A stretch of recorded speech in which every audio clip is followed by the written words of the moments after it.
నమస్కారం. Welcome back to my channel. It's me Chandu Sai. అందరికి ముందు హ్యాపీ దివాళీ. ఆల్రెడీ మార్నింగే పూజ అయిపోయింది అండ్ బ్లాగ్ ఇప్పుడు స్టార్ట్ చేశారనమాట. టెంపుల్కి వెళ్ళినప్పుడు ఈ చీర కట్టుకుందామని 2 రోజుల ముందే డిసైడ్ అయినా, కానీ బ్లౌజ్ తీసుకోవడం మర్చిపోయినా. అండ్ ఇప్పుడు లాస్ట్ మూమెంట్లో ఎదిగితే బ్లౌజే దొరకట్లేదు. ఇంకా ఫైనల్గా ఈ సిల్వర్ శారీ దీనికి బ్లౌజ్ ఉంది, ఇంకా అందుకే ఇది వేసుకోవాలని డిసైడ్ అయినా. ఇది యాక్చువల్ అయితే ఒకటేసారి వేసుకున్న పెళ్ళికి, మళ్ళీ వేసుకోలేదు. ఏంటో ఇవాళ అసలు నేను ఏమనుకున్నా అదైతే కరెక్ట్ కానే కాలేదు. ఒకటేమో ఫస్ట్ శారీ ఏమో బ్లౌజ్ దొరకలేదు, ఇంకోటి బేసన్ లడ్డు చేద్దాం అనుకున్నా, ఇదేమో లూజ్ అయిపోయింది.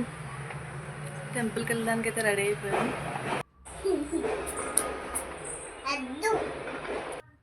ఇంకా టెంపుల్కి రెడీ అయ్యాక బాల్కనీలో డెకరేషన్ చేద్దాం అనేసి నేను మా పిల్లలు ఇలా పూలు అయితే చించుతున్నాం అనమాట.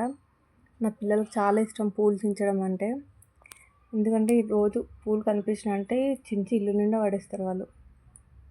వాళ్ళకి అదొక యాక్టివిటీ లాగా అనమాట. ఇంకా ఇప్పుడు ఈ పూలలో పెట్టే క్యాండిల్ నేనే ప్రిపేర్ చేసిన ఇంట్లో పొద్దున. చేసినాక అర్థమైంది నేను ఎంత పిచ్చి పని చేసిన అని. ఏంటంటే క్యాండిల్ చేసినాక నీడకు పెట్టాలి కదా, నేనేమో మర్చిపోయి ఎండకు పెట్టిన. ఎండితే అది గట్టి అవుతుందేమో అని అంత మైండ్ యాబ్సెంట్ తోటి పని చేసిన నేనైతే దివాళీ రోజు. ఒక్కటి అనుకుంటే ఒకటి నేను అనుకున్న అయితే ఏమి కాలేవు అసలుకి ఆ రోజు. ఇప్పుడనే కాదు, నాకు ఎప్పుడైనా ఫెస్టివల్స్ కానీ లేదు అంటే ఎక్కడికైనా బయటికి వెళ్ళినప్పుడు ఏదైనా అనుకుంటా కదా, అనుకున్నది అనుకున్నట్టే అవ్వదు అసలుకి. అన్నీ ఆపోజిట్ అయిపోతాయి నాకైతే. నాకే ఇట్లా అవుతుందో అందరికి ఇట్లా అవుతుందో తెలియదు, కానీ ఏమైనా ఇట్లా చేయాలనుకుంటే దానికి మొత్తం రివర్స్ అయిపోతుంది అసలుకి. టెంపుల్కి కూడా నేను శివాలయంకి పోదామని అనుకున్నా. ఎట్లా దివాళీ ఇంకా కార్తీక మాసం స్టార్ట్ అవుతుందని శివాలయంకి పోదాం అనుకున్నా, కానీ మా ఆయన మాత్రం మా అంకలమ్మ గుడి తీసుకొని పోయింది. ఇంకా ఇలా అన్నీ పూలు పెట్టడం అయిపోయాక ఇది బయట దీపాలన్నీ పెట్టేసి ఇంకా కింద బండి పూజ చేయడానికి వెళ్ళామన్నమాట. దసరాకి పూజ చేయలేదు మా ఆయన బండి, నేను ఇక్కడ లేను, ఊరు వెళ్ళాను కాబట్టి. ఈసారి ఇక్కడ దివాళీకి ఉన్నా కాబట్టి ఇంకా కింద మా ఆయన బండి మా మామ బండి 2 బండ్లు నేనే పూజ చేశాను. పూజ చేసి బొట్లు పెట్టేసి ఇంకా టెంపుల్కి అయితే బయలుదేరనమాట. ఇంకా సాయంత్రం కూడా పూజ అంతా కంప్లీట్ చేసుకొని ఇంట్లో బయట దీపాలు పెట్టేశాము. బయట ఆ రోజు మా మామ గుమ్మడికాయ కట్టాడనమాట, అమావాస్య కాబట్టి. ఇంకా నా పెద్ద బిడ్డ మాత్రం నేను దీపాలు పట్టుకొని ఫోటోలు దిగుతా మమ్మీ అంటే సరే అని ఇంకా ఇద్దరికి ఇలా వాటర్ దీపాలు ఉన్నాయి కదా అవి పెట్టి ఫోటోలు తీసామన్నమాట. ఇంకా టెంపుల్కి అయితే వచ్చేసాం ఫైనల్లీ.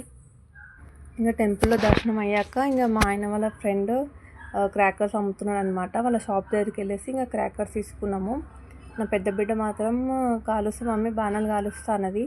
తీరా బాణాలు తీసుకున్నాక ఇంటికి వచ్చినాక ఏడుస్తుంది నాకు వద్దు అనేసి. ఎందుకంటే 2 years బ్యాక్ మా పెద్ద పాప చాలా భయపడింది అనమాట క్రాకర్స్కి. ఎందుకంటే అప్పుడు తను 2 years పాప. ఇప్పటికీ ఆ భయం అయితే ఉంది. బాంబులు ఎక్కడైనా నార్మల్గా పెళ్ళిళ్ళు అప్పుడైనా బాంబులు కాలుస్తే మాత్రం భయపడుతుంది ఫుల్గా. ఇంకా తను భయపడుతుందని ఇంకా నేను మా ఆయననే కాల్చినాం అనమాట బాంబులు. ఇంకా మా చిన్న పాప భయపడుతుంది అనుకున్నాం, కానీ తను అస్సలు భయపడతలేదు. టెంపుల్కి వెళ్ళినప్పుడు కూడా పెద్ద పెద్ద బాంబులు కాల్చినప్పుడు కూడా తను భయపడలేదు అసలుకి, సైలెంట్గా చూస్తుంది. కానీ మా పెద్ద పాప మాత్రం భయపడింది. నేనైతే మా పెళ్ళైన కొత్తలో క్రాకర్స్ కాల్చిన, మళ్ళీ తర్వాత 4 years తర్వాత మళ్ళీ ఇప్పుడు కాలుస్తున్న క్రాకర్స్. అసలుకి లిటరల్లీ 4 years అయిపోయి నేను క్రాకర్స్ కాల్చక. ఈ దివాళీకి మళ్ళీ అది కూడా ఒక భూచక్రం కాల్చిన, సుర్సుర్బత్తి కాల్చిన అంతే. ఇంకా లాస్ట్కి బాల్కనీలో కూర్చొని ఫోటోలు దిగుదామని అనుకున్నాము. కాకపోతే మా పెద్ద పాప మాత్రం ఏడుపు ముఖం పెట్టింది, నేను ఫోటో దిగనని ఏడుస్తుంది. ఏమవుతుందేమో దానికి అసలుకి. బయటికి వెళ్ళినప్పుడు ఏడుస్తుంది, ఈ ఫెస్టివల్స్ అప్పుడు ఏడుస్తుంది. ఎక్కడికైనా ఇంట్లో ఉంటేనేమో మంచిగా ఉంటుంది, బయటికి పోదామని ఏడుస్తుంది. బయటికి పోతేనేమో ఎందుకు ఏడుస్తుందో అర్థం కాదు. ఏమైనా చెప్పవే అంటే కూడా చెప్పదు అసలుకి.